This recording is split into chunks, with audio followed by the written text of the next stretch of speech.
Let's take a gentle breath together. Settle in and soften your shoulders. Welcome to Earthy Remedy, where nature's wisdom becomes everyday wellness. I'm delighted you've wandered into this quiet corner of the kitchen with us tonight. Imagine the low hum of a stove, the hush of late light through a window, and the warm perfume of a fruit that takes time to show its best self. Let's take a gentle step into nature's wisdom. Today we'll meet Quince, that firm, floral fruit that rewards patience. We have 3 small, approachable things to explore. A gentle quince tisane made from peels and cores, a modest stovetop pantry paste to spread a little like soft marmalade, and a dried peel sachet to perfume drawers with true fruit warmth. Quince often arrives a little shy, pale gold skin dusted with fuzz, flesh that's dense and tart when raw. Touch it and you feel something solid, like a promise. When it simmers slowly, then the aroma unravels into something honeyed and floral, like an old kitchen at dusk. We'll talk sensory notes, how people traditionally use quince, and small, safe ways to bring its warmth into everyday life. A quick, simple portrait. Raw quince is crisp and bright with floral tannins. It's not a fruit you eat fresh like an apple. It prefers heat. Common forms you'll find are fresh quince paste or membrillo, and sometimes candied slices. In many kitchens, quince sits in the pantry as a special project, a fruit that asks for attention and gives back a comforting, lingering perfume. I want to share a tiny micro-story before we get hands-on. There's a neighbor I know who leaves a small jar of quince paste on their stoop at dusk. Someone passing by takes a spoonful, pauses, and the two exchange a quiet smile. That small jar anchors a memory that feels like a lamp lit inside an ordinary evening. It's these little acts, sharing a taste, tucking scent into a drawer, that let quince do its gentle work. That image really captures quince's spirit, and it leads neatly into how you might enjoy quince in daily life. A small cup of quince tisane after a chilly walk, a smear of pantry paste on a slice of bread as part of a slow breakfast, or a peel sachet that makes your linens smell like late afternoon sunlight. Simple moments, not big projects. Practical use: quince peel and core tisane. This is a gentle, aromatic infusion using peels and cores you'd otherwise compost. First, collect peels and the cores after you've removed the seeds. Important: remove and discard the seeds and any tough core bits before simmering.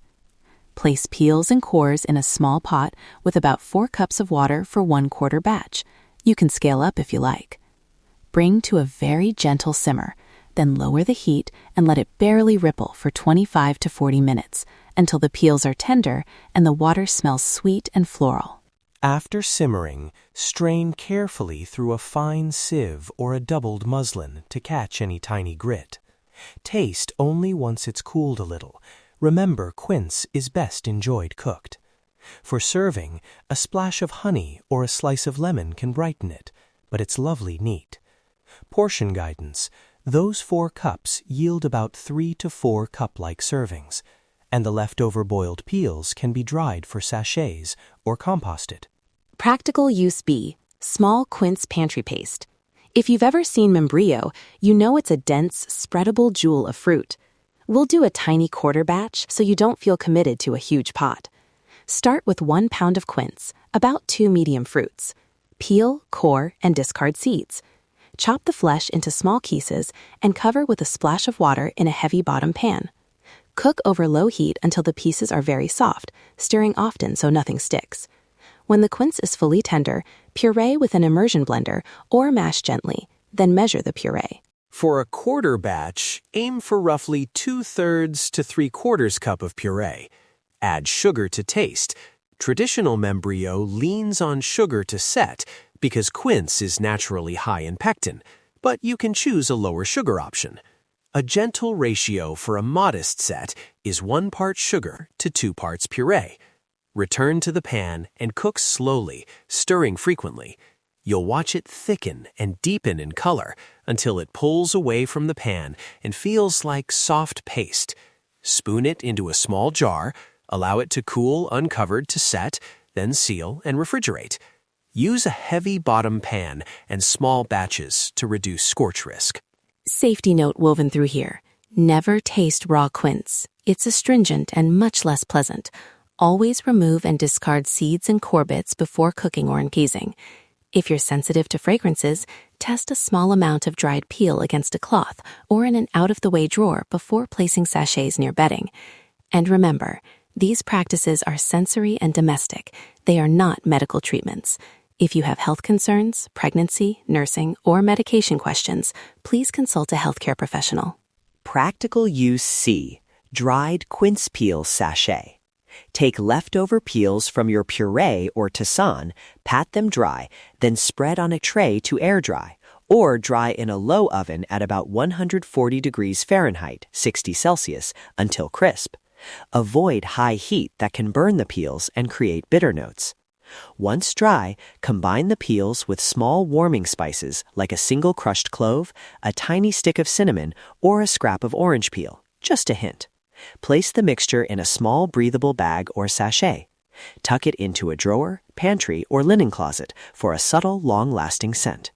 If anyone in the household has fragrance sensitivity, place the sachet farther from sleeping areas or skip it altogether. A few practical reminders. Cook quince thoroughly before tasting, strain infusions well to avoid grit, remove seeds early, and use a heavy bottom can to help prevent scorching.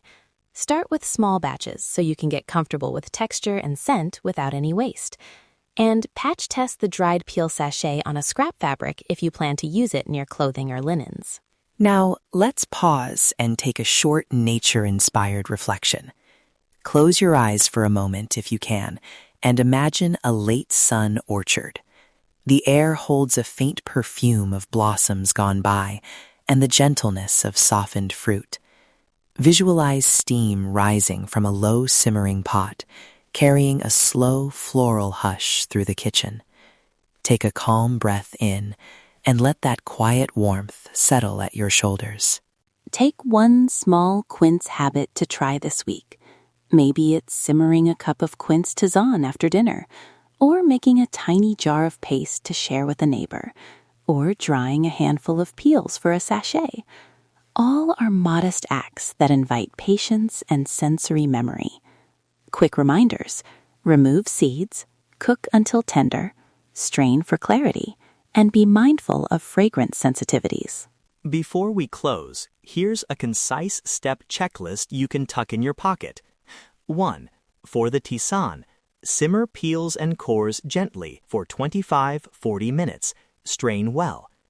2. For the paste, peel, core, simmer until soft, puree, then cook low and slow until it thickens, small batches only. 3.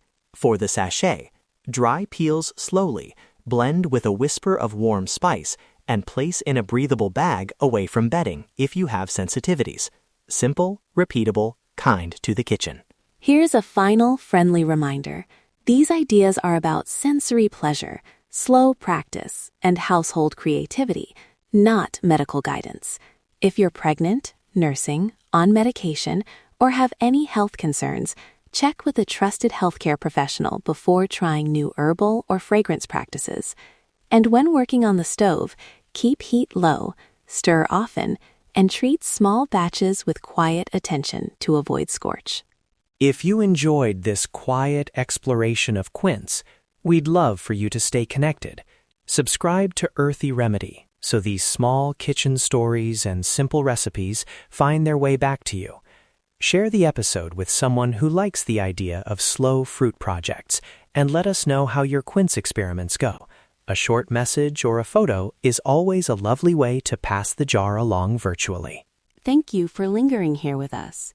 Let nature guide us today, and may one small quince habit bring a soft, warm moment into your week. Let's take a gentle step into nature's wisdom.